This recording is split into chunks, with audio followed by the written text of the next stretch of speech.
Hello, everybody. Hope you all had a great Monday. Being Monday means it's spooky place. It's Monday. And the first stop this week will be Albany, New York. The Albany Rural Cemetery. The Albany Rural Cemetery is also supposedly haunted. Many people have witnessed the apparitions of a young couple in pajamas floating amongst the gravestones. Others have seen glowing orbs and dark figures. Our next stop this week will be Elkton, Ohio, Bowman Cemetery. Bowman Cemetery is supposedly haunted. Legend has it that there was a local witch who murdered children. She was caught and was hung from a tree near the center of the cemetery. People claim that spirits who haunt the cemetery are very violent. In addition to seeing apparitions, people have been shoved, pushed, and scratched by unseen forces. A little problem I have with this story is, back then, people that thought somebody was a witch would not hang somebody in a cemetery, because cemetery is sacred ground, and most likely would have hung the person somewhere else. So I think that's a little urban legend. At least I hope so. If not, then the people in the town might not be that religious. Maybe they were the actual, maybe the person that they hung was religious, and they were all anti-religion. But I won't go into Scientology right now.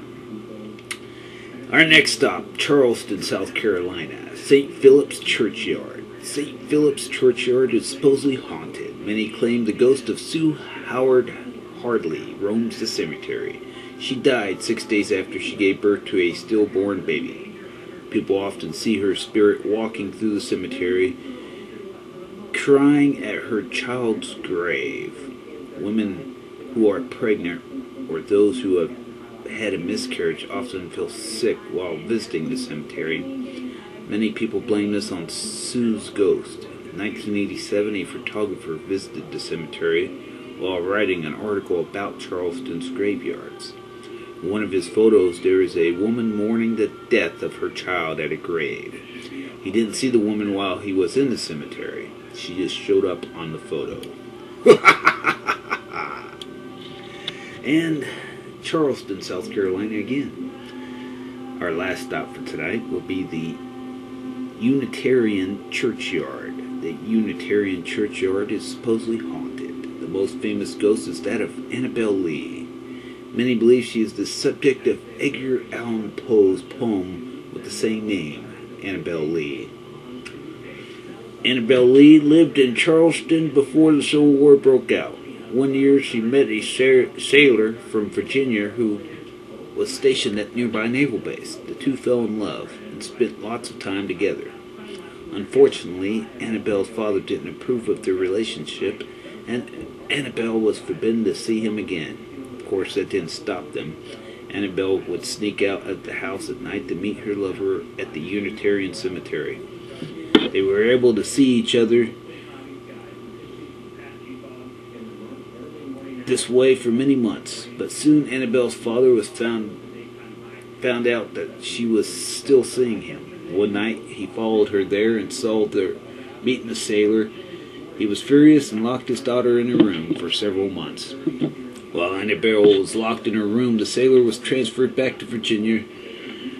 They were never able to see each other again. Annabel was heartbroken. A few months after that, Annabel died of yellow fever. The sailor heard about her death and arranged to travel back to Charleston to visit her grave. Annabel's father heard about his plans and vowed to keep the sailor from finding her grave. He had his daughter's grave dug 6 feet deep, and all the other graves in her family plot dug to 3 feet. This made all the graves look like they had just been dug. When the sailor made it to the cemetery, he could only sit by the family plot and cry. He never found out which grave belonged to his lover. Today, many people claim to see Annabel's ghost roaming around the cemetery, searching for her lost lover. Another popular ghost at the cemetery is that of Mary Bloomfield. Mary lived in Charleston over 100 years ago. She was happily married, however, one night her husband had to travel to Boston on business.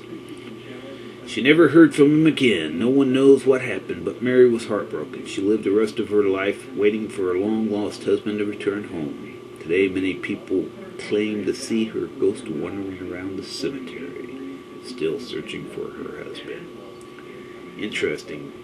Both Mary and Annabelle, similar stories, and could possibly be the same ghost.